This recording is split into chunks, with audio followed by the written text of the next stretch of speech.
자, 오늘 제목을 제가 믿음과 동행이라고 이야기했습니다. 여러분, 신앙생활을 한마디로 말하면 뭘까요? 신앙이라는 건 뭘까? 한 줄로 제가 얘기할게요. 신앙생활은 뭘까? 신앙생활은 하나님 만나고 하나님과 동행하는 것. 아주 단순합니다.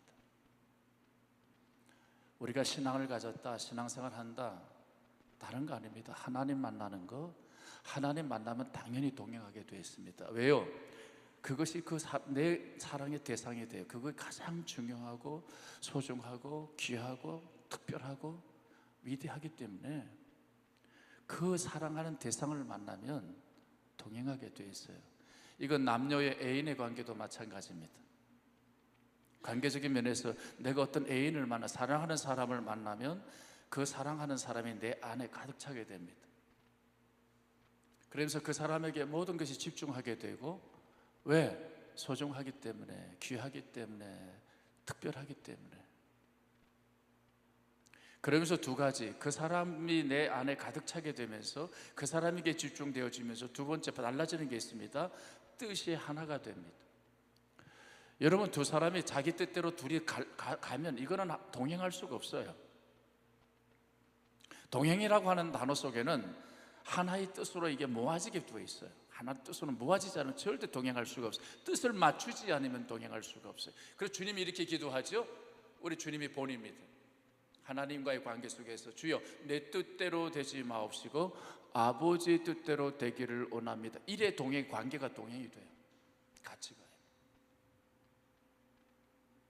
절대 그래서 뜻이 달라지면 안 되는 거예요. 그래서 바울이 내가 내 뜻은 죽고 내가 이제 하나님으로 삽니다, 이런 고백을 많이 하는 거예요. 나는 죽고 내 자아는 죽고 내가 그리스도와 함께 내가 죽고 내 안에 그리스도가 산다, 그리스도의 뜻대로 내가 산다는 거예요. 이제는 내가 내 뜻이 있으면 동행이 안 돼요.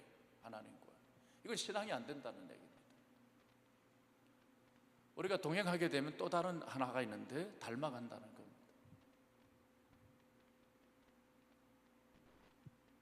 여러분은 어떠세요?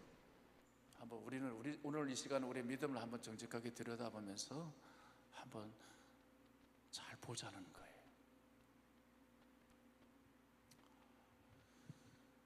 여러분, 우리가 한 예를 들게요. 제가 여러분 바울 되기 전에 사울을 봅시다. 사울은 예수 그리스도를 안 믿었습니다. 하나님을 안 믿었어요.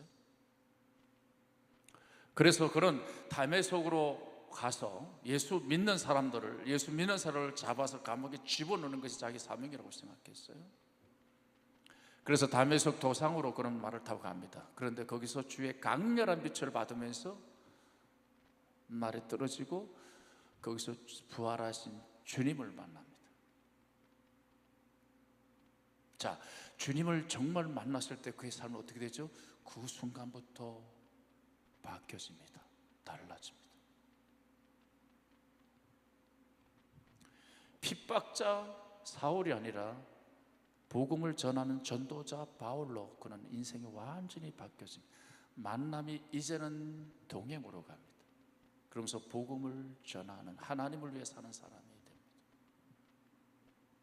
바울만 그런가요? 아니요. 성경에 보세요. 아브라함도 그렇고요, 이삭도 그렇고요, 정말 하나님을 전 인격적으로 만난 야곱도 그렇고요. 달라지지 않나요? 모세도 달라지지 않나요? 그 전과 그 후가. 여러분, 오네시모 구약에 나오는 달라지지 않나요?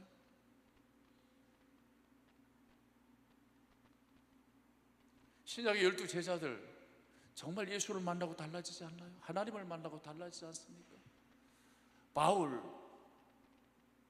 루디아 자주 장사, 옷감 장사, 마가, 브리스가와 아굴라. 여러분, 성경의 인물을 가만히 묵상해 보세요. 그들은 정말 예수를 만나고 나서 동행하는 삶을 살아갑니다. 평생을. 저는 오늘 에녹을 한번 또 보자는 거예요. 여러분, 5절에 이렇게 나옵니다. 그는 옮겨지기 전에 하나님을 기쁘시게 하는 자라 하는 증거를 받았다, 인정을 받았다, 이렇게 나옵니다. 옮겨지기 전에, 죽음을 보지 않고 하나님 나라로 옮겨지기 전에 그는 하나님을 기쁘시게 하는 자라고 하는 인정을 받았다라고 하는 겁니다. 그렇다면 그는 옮겨지기 전에 뭘 했기 때문에 하나님께 기쁘시게 하는 자라고 하는 증거, 인정을 받았을까? 그래서 우리가 다시 창세기로 자꾸 넘어갑니다. 창세기, 여러분 창세기 5장 21절입니다. 우리가 영상을 띄워줄 거예요.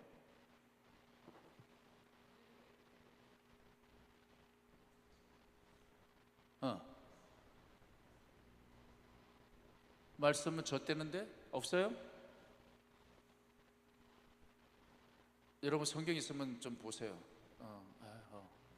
뭐 어떻게 할 수 없죠. 자, 보십시다. 창세기 5장 21절에 제가 읽겠습니다. 에녹은 65세에 무두셀라를 낳았고, 65세에 무두셀라를 낳았고, 무두셀라를 낳은 후 300년을 하나님과 함께 동행하며 자녀들을 낳았으며 그는 365세를 살았더라. 에녹이 하나님과 동행하더니 하나님이 그를 데려가심으로 세상에 있지 아니하였더라. 여러분, 여기서 지금 반복되어지는 게 뭐죠? 하나님과 동행했다는 얘기입니다. 그러면 아까 히브리서에서 그가 하나님과 옮겨지기 전에, 하나님 나라로 가기 전에 하나님을 기쁘시게 하는 자라고 하는 인정을 받았다는 것은 뭘 인정해 주는 거예요? 하나님이 동행을 인정해 주는 거예요. 하나님과 동행하는 것은 하나님이 기뻐하는구나. 하나님이 가장 기뻐하는 것입니다. 아십니까? 하나님을 기쁘시게 하는 자 되기를 원합니까? 하나님과 동행하, 우리가 어떤 일을 해서 하나님을 기쁘시게 하는 게 아니라 하나님 거라고 그랬잖아요. 제가 더 중요한 건 그 일이 그래도 일을 하지 말라는 것이 아니라 하나님을 동행하는 일 중에서 그것이 나오는 일들이죠. 왜? 하나님을 알면 하나님 앞에 자원적으로 열정적으로 하나님의 것을 하니까 일이 우선이 아니라는 얘기입니다. 그렇구나. 하나님을 동행했구나. 하나님을 동행하는 것을 하나님이 기뻐하는구나. 그걸 인정을 받았구나라는 걸 알았습니다. 자, 그렇다면 에녹이 처음부터 동행했느냐 한번 보자는 거예요. 오늘 성경에 보면 에녹은 처음부터 하나님과 동행하지는 않았습니다. 21절에 에녹은 65세에 무두셀라를 낳았는데 그때부터 이건 영적인 것이 65세부터 시작이 됩니다. 여러분, 에녹이라고 하는 사람은 여러분이 알까요? 에녹은 예언자입니다. 뭐라고요? 예언자라고, 이사 에녹. 그걸 어디서 우리가 알 수 있냐면 유다서를 좀 보겠습니다. 유다서 1장 14절 15절을 우리 다 같이 봉독하겠습니다. 유다서 있나요? 예, 우리 다 같이 읽겠습니다. 아담의 7대 손 에녹이 이 사람들에 대하여도 예언하여 이르되, 에녹이 뭐 했다고요? 예언했다고요. 보라, 주께서 수많은 거룩한 자와 함께 임하셨나니 이는 무사람을 심판하사 모든 경건하지 않은 자가 경건하지 않게 행한 모든 경건하지 않은 일과 또 경건하지 않은 죄인들이 주를 거슬려 한 모든 완악한 말로 말미암아 그들을 정죄하려 하심이라 하였느니라. 자, 에녹이 예언을 합니다. 예언자입니다. 예언이라고 하는 것은 뭐냐면, 예언자는 하나님의 말씀을 들은 것을 그대로 전하는 자가 예언자입니다. 그러면 예언자가 되려면 뭘 믿어야 돼요? 하나님을 믿지 않으면 절대 예언을 할 수가 없어요. 하나님의 말씀을 예언 안 하는 사람이 아니에요. 이 예언자의 전제는 하나님을 절대로 믿어야만 그분이 주신 말씀을, 어떤 말씀이든지 그대로 전하는 거예요. 섞으면 가감하면 안 돼. 근데 여기 보니까 에녹이 예언을 했는데, 첫째 예언하기 전에 보라, 이 얘기합니다. 주께서 그 수많은 거룩한 자들과 천사들과 함께 임하셨네. 하나님의 임재를 보았어요. 그는 하나님의 임재를 보았어요. 하나님의 임재를 보니까 하나님이 그에게 말씀하시는 것을, 예언을 전하는데, 그게 뭐냐면 하나님은 모든 무사람이란 모든 사람을 심판할 것이다. 여러분, 여기 심판하는데 두 가지를 심판한대요. 첫째, 우리가 하는 일을 통해서, 또 하나는 우리가 하는 말을 통해서. 여러분, 일과 말, 여기 그 얘기예요. 경건하지 않게 행한 모든 경건하지 않은 일들을 통해서 심판할 거고, 경건하지 않은 주를 거슬려 한 모든 완악한 말, 주님을 거슬려 한 모든 완악한 말로 말미암아 내가 심판하러 정죄하리라. 여러분, 왜 하나님이 우리 하는 일을 통해서, 이 다음에 하나님 앞에 가면 우리가 한 일을 통해서 심판할 거라는 거예요. 우리가 한 말을 통해서 심판할 거라고 하는 거예요. 왜 그렇죠? 우리 마음에 가득한 것이 말로 나오지요. 우리 마음에 가득한 것이 우리의 행함으로 가는 겁니다. 아세요? 그래서 그게 심판의 저게 증거가 된다는 거예요. 내 안에 하나님으로 가득 차면 하나님이 원하는 말을 하겠지요. 하나님이 우리에게 하시고 싶은, 하나님이 기뻐하는, 하나님이 원하는, 하나님이 가득 찬 사람 하나님이 원하는 일을 하겠지요. 무슨 말씀인지 아시죠? 그래서 그 얘기를 하는 거예요. 자, 그렇다면 지금 에녹은 예언자가 돼서 하나님 말씀 들은 것을 그대로 이제 얘기하는데, 그렇게 할 수 있었던 일은 뭐죠? 하나님의 임재, 하나님을 정말로 만났기 때문에 이런 일을 할 수가 있는 겁니다. 그러니까 동행하게 되는 거예요.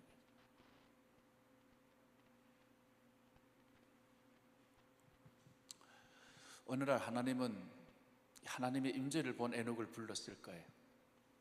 에녹아, 이리 와봐. 예, 하나님, 꼭 사무엘을 부르듯이 저를 부르셨으니까 내가 세상에 너무나 부정직하고 부정의가 많아, 죄악이 많아서 말이야, 내가 심판하려고 해. 그러니까 너한테 아들을 낳을 건데 그 아들의 이름을 무두셀라라고 지어. 예, 하나님, 무두셀라라고 짓게요. 이 무두셀라라는 뜻이 뭐냐면 창을 던지는 자라는 뜻이 의미가 있어요. 여러분, 이게 어떤 의미냐면 옛날에 두 부족이 싸우지요. 두 부족이 싸우면 한 부족이 한 부족을 심판하려면, 전멸시키려면, 여기를 멸망시키려면, 그걸 심판이라고 그래. 멸망시키려면 이 부족을 지키는 맨 앞에 창 들고 있는 자들이 있어요. 창 던지는 자들이 있어요. 이 창 던지는 자를 죽여야 그 다음에 심판을 할 수 있어요. 이 의미가 무두셀라라는 뜻의 이름에 있는 거예요. 이걸 에녹은 알아요. 아, 무두셀라, 내 아들이 죽으면 심판이 온다는 뜻이구나, 이거를 이제 알아듣는 거예요. 그래서 그 이름을 진 거라고. 자, 그러면 에녹은 자기 아들을 계속 볼 때마다 뭘 생각하지요? 이 아들 다음에 심판이 오네, 그런 심판에 예민해져 있겠죠. 늘 심판을 생각하는 거예요. 하나님이 심판하신다, 하나님이 심판하신다. 그래서 예언을 한 거예요. 하나님이 무사람 모든 사람을 심판하신다. 듣든지 안 듣든지. 그러면 에녹이 하나님과 동행할 수밖에 없었던 이유가 뭐예요? 하나님의 임재를 만나고 하나님 말씀을, 예언의 말씀을 들었잖아요. 심판하신다는, 아들을 통해서 심판이 올 거라, 얘가 죽으면 심판이 온다는 걸, 이걸 진짜 믿으니까 여러분, 삶이 달라질까 안 달라질까? 내 마음대로 살까? 아니요, 삶을 재정비하게 돼 있어요. 하나님과 하나님으로 삶을 고쳐요. 하나님으로 자기 삶을 재정비해요. 새롭게 자기가 산단 말입니다. 그래서 하나님과 동행이 이루어지는 거예요. 하나님을 정말 만난 사람은 하나님과 동행이 이루어져요.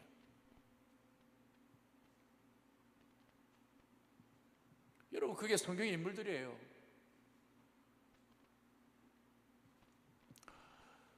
여러분, 그러면 이 말씀이 정말 맞았나 한번 보자요.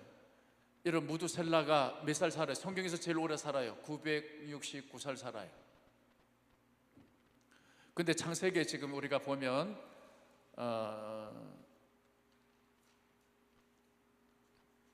자, 25절에 무두셀라는 187세에 누구를 낳냐면 라멕을 낳습니다. 나오죠? 무두셀라는 187세, 계산하세요. 187세 라멕을 낳아요. 라멕이 182세에 누구를 낳으면 노아를 낳아요. 그럼 합치면 몇 살이죠? 369살 돼요. 맞나요? 그죠? 자, 그러면 600살이 지금 필요해요. 600살. 자, 노아가 그 다음 장에 6장 11절 12절을 봅니다. 다 같이 한번 읽어봅시다. 노아가 600세 되던 해 둘째 달 곧 그 달 11의 날이라. 그날에 큰 기쁨의 샘들이 터지며 하늘의 창문들이 열려 40주야를 비가 땅에 쏟아졌더라. 노아 홍수가 터진 날이 노아의 600세대 내에 터져요. 근데 참 기가 막히잖아요. 무두셀라가 969살 되던 그 해예요. 그는 죽고 노아 시대의 홍수가 터졌어요. 심판이 일어났어요. 성경을 보면 기가 막혀요. 여러분, 하나님은, 여기서 우리가 알 수 있는 것은 하나님은 당신의 말씀을 그대로 이행하신다는 거예요. 하나님의 약속을 신실하게 하나님은 어떤 방법으로 이행하신다는 거예요. 대를 넘어서.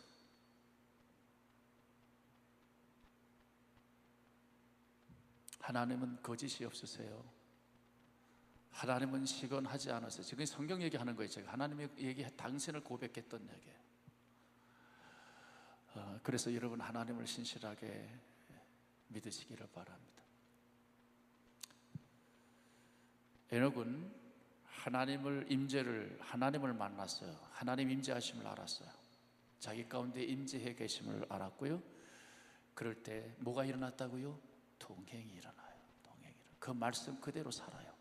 그리고 그 말씀 그대로 전해요. 오늘 히브리서는 그 얘기를 하는 겁니다. 하나님을 믿음이 있는 자는 하나님을 기쁘시게 하는 건데, 거꾸로 말하면 하나님을 기쁘시게 한다는 건 하나님과 동행하게 돼. 믿음이 있으면. 그 동행하는 사람은 두 가지 요소가 있어. 두 가지가 믿음이 있어야 돼. 첫째, 하나님이 계신 것을 믿어야 돼. 뭐라고요? 하나님이 살아 계신 것을 믿어야 돼.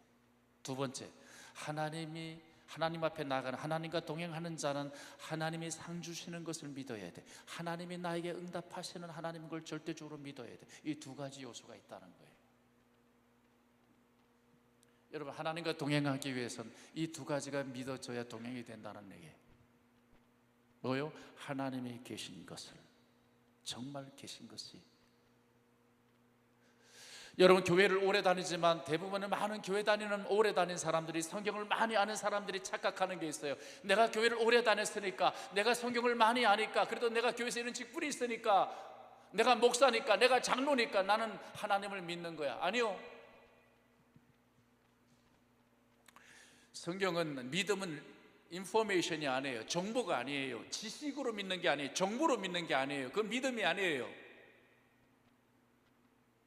성경에서 하나님을 안다라고 하는 단어는 인포메이션이 아니라 릴레이션십, 관계를 얘기해요. 관계. 하나님을 정말 믿는 사람은 하나님과 관계를 갖고 있어요. 여러분 아침, 점심, 교회에서만 관계를 갖고 있는 것이 아니라 이 장소에서만, 이 시간만, 여러분 아침에 일어나서 점심, 저녁 언제든지 하나님과 관계를 맺고 있나요? 하나님을 바라봅니까? 하나님께 초점을 맞추고 삽니까? 하나님의 인도를 받습니까? 그게 관계를 맺는 거예요. 예배당 안에서만 예배드려서 관계를 맺는 게 아니라, 내가 집에서도 하나님의 관계를 맺고, 내가 예배당에서도 하나님의 관계를 맺고, 내가 직장에서도 하나님을 바라보고 하나님을 초점 맞추면서 하나님 인도를 받고, 내가 학교에서도 하나님의 인도를 받고 있느냐는 얘기예요. 여러분, 그게 신앙입니다.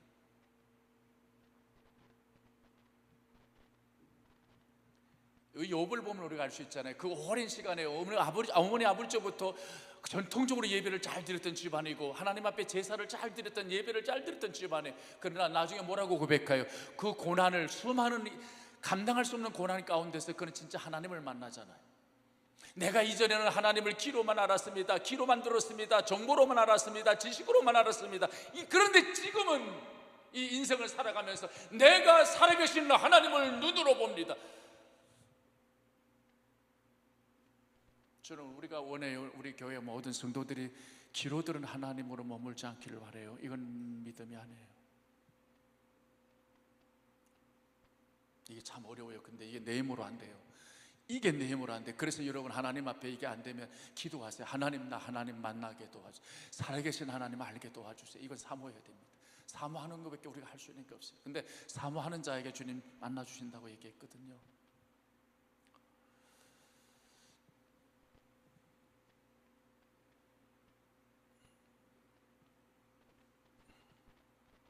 여러분, 이건 이런 것 같은 거예요. 관계를 맺는다는 건, 여러분, 내가 지난번에도 우리 수요일날 얘기했는데, 내가 이재명 대통령을 알아요. 우리가 이재명 씨 아내를 알아요. 그죠? 우리는 알아요. 근데 이재명과 그 아내가 나를 알까요? 모르죠. 그 사람 나를 몰라요. 그러면 이런 것, 내가 이재명 씨와 관계는 내가 아는 관계지 진짜 관계를 맺은 게 아니에요. 아는 게, 그분이 나를 모르니까. 이렇게 얘기해 볼까요? 내가 하나님을 안다라고 지식으로 얘기해요. 근데 하나님은 나한테 그래요. 넌 나 안 믿잖아. 난 너 몰라. 무슨 말인지 아세요? 왜? 넌 내 말대로 살지 않았잖아. 넌 나 친구 되지 않았잖아. 여러분, 사도 바울이 늘 하라는 말이 있습니다. 내가 주 안에, 주님이 내 안에. 이게 관계를 맺는 거예요.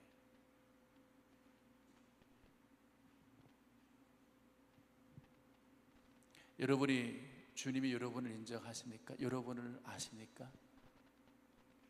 어떠세요? 주님이 여러분을 믿어줄 것 같아요? 넌 내 친구야 라고, 내 아들 자녀라고. 그 동행이 일어나기 위해서는 아까 얘기했잖아요. 뜻이 모아져야 되고 닮아져야 되고.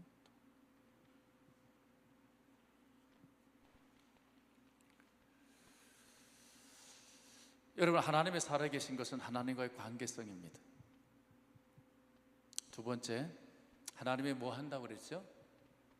하나님이 언제든지 응답하시는 하나님 믿으세요? 여러분, 오늘도 우리가 인생을 살아가면서 나에게 아무것도 자연스럽게 이렇게 살아갈 수 있는 것이 하나님이 나를 부족함 없도록 인도해가는 하나님의 손길을 느끼세요? 이 편안한 것이. 고난 가운데 있더라도, 그 고난 가운데 있더라도 그 고난 속에서 하나님이 나를 위한 선물, 그 은혜 감사하세요. 있을 거야. 하나님은 나의 방법이 아니라 하나님의 방법으로 역사하는 걸 내가 믿는 거예요. 여러분, 하나님은 지금도 일하세요. 근데 여러분, 하나님이 일하시는 방법은요, 하나님이 나에게 응답하는 거 보상을 하는 건데, 하나님이 나를 인도해 갈 때 부족함이 없도록 인도해 가는데, 그 일하는 방법은 하나님의 방법으로 일하세요. 내가 원하는 방법으로 이 땅에서 일하지 않으세요. 제가 여러분에게 항상 얘기하는 게 있습니다. 개미와 나의 관계보다 하나님과 나의 관계가 더 멀어요. 갭이 커요. 여러분, 내가 개미한테 내가 어떤 사람이라고 소개해, 내가 어떤 일을 하는 걸, 그 일을 다 이야기해. 얘가 알아들을까? 개미한테 나의 집에 대한 얘기, 내가 이게 침실이야, 이게 욕실이야, 이게 거실이란다, 이게 TV라고 하는 거라, 내가 내 것을 이야기하면 얘가 알아들을까? 개미가? 그런데 여러분, 나와 개미의 관계보다 하나님의 관계는 더 갭이 크다니까요. 엄청나게 커요. 그러니까 우리가 그것을 헤아릴 수가 없어요. 여러분, 개미한테 내가 물방울 몇 개만 이렇게 해도 얘한테는 아마 대홍수, 이건 기적이고 이건 놀래 세상 망하는 일이에요.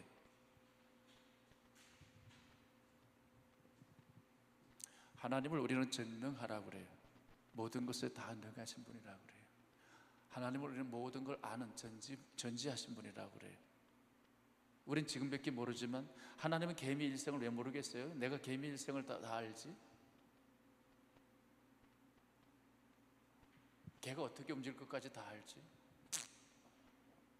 근데 하나님은 더 크다니까요. 개비 우리보다. 자, 여러분에게 얘기합니다. 자, 성경을 보니까 성경은 하나님이 일하실 때, 우리에게 응답하실 때 인간의 방법, 인간의 보편적인 방법으로 일하지 않으세요. 하나님의 방법으로 일하세요. 하나님의 방법으로 일하세요. 그래서 인간이 우리의 보편적인 방법에 벗어나는 것을 우리는 뭐라고 하냐면 기적이다, 이적이다, 표적이다, 우리는 그렇게 얘기를 해요. 근데 하나님은 그게 상식적인 분이에요. 그게 상식적인 분이에요. 하나님은 그건 일상적인 분이세요.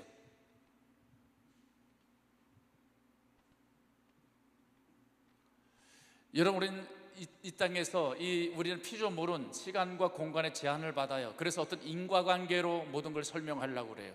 원인과 결과로 설명을 해요. 원인이 있어야 결과가 나타나요. 그런데 하나님은 원인이 없는데 결과를 내셔요. 왜? 창조주이기 때문에, 없는 것을 있게 하기 때문에. 여러분 잘 생각하세요. 오늘 설교 잘 들으면 우리가 하나님을 더 잘 믿을 수 있어요. 알 수 있어요. 제가 여러분에게 한번 도전을 드릴게요. 홍해 사건을 봅시다. 여러분, 홍해를 건너게 된 게 인간의 방법입니까? 하나님의 방법입니까? 잘 생각하세요. 광야에 아무것도 없습니다. 그런데 그 광야에서 물을 마신 게 인간의 방법이에요? 하나님 방법이에요? 광야는 음식을 먹을 수 없어요. 그런데 인간의 방법으로 먹게 됩니까? 하나님의 방법으로 먹게 됩니까? 여리고성을 봅시다.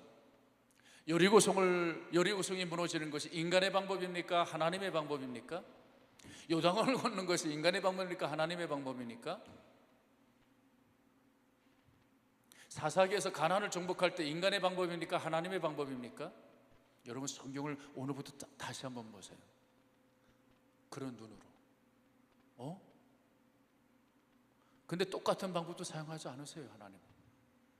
신약에서 눈을 고칠 때 어떨 때는 말씀으로도 고치고 눈 떠라고 하기도 하고, 어떨 때 진흙을 발라서 고치기도 하고, 저 신랑 가서 하나님의 방법 똑같지 않다니까요.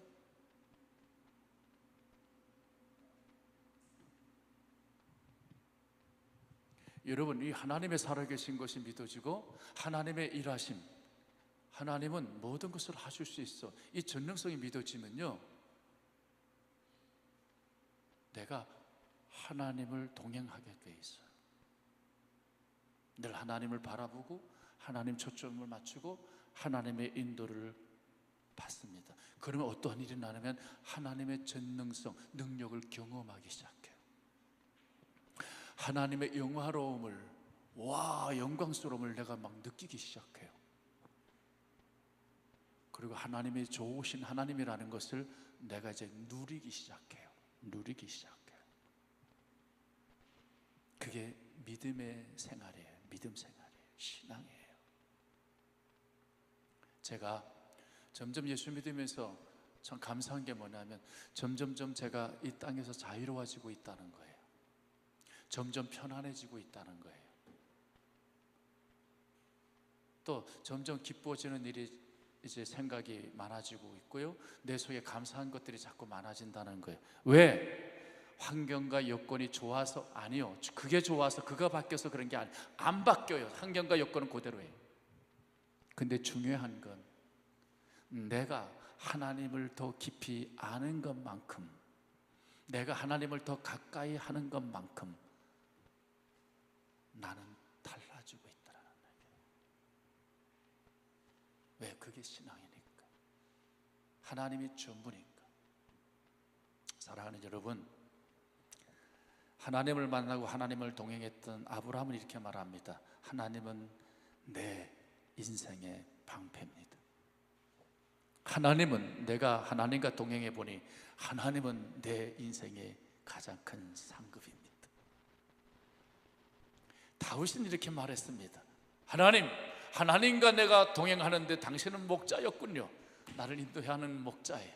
그래서 나는 부족함이 없습니다. 여러분, 다윗이 얼마나 험한 일을 많이 당해요. 쫓겨다니고 죽을 뻔한 일을. 근데 부족함이 없었대요. 하나님이 있어서, 동행해서. 사도 바울이 이렇게 말합니다. 내게 능력 주시는 자 안에 있기 때문에, 내가 주님 안에 있어서 주님과 동행하니까 나는 모든 것을 할 수 있습니다. 모든 것을 감당할 수가 있습니다. 괜찮습니다. 하나님이면 충분합니다.